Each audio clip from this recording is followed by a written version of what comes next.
Isa lang ang buhay, hindi dalawa. Isang beses lamang po tayong dadaan sa daigdig na ito. Hindi na tayo babalik. Pero tiyakin mo na sa pagdaan mo sa mundong ito ay nagkaroon ng pitak sa puso mo si Kristo, sapagkat tinitiyak ko sa iyo, kapag tayo binawian ng buhay at wala po ang Panginoon sa buhay natin, doon sa libingan pupuntahan natin, wala nang paglilingkod. Isa lang ang buhay. Life is short. Kapiraso lang.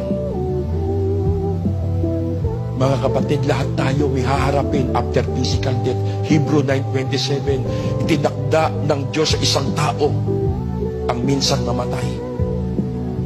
Pagpikit natin, pagpantay ng paa, pagdilat natin, nasa harap na tayo ng Diyos. Ano mo ka iharap mo? Harap tayo sa Diyos face to face, eyes to eyes. Kung dito wala kang ginawa sa Panginoon, di ka naglingkod sa Diyos, ano mo kaya harap natin sa Panginoon? Binili tayo sa malaking halaga.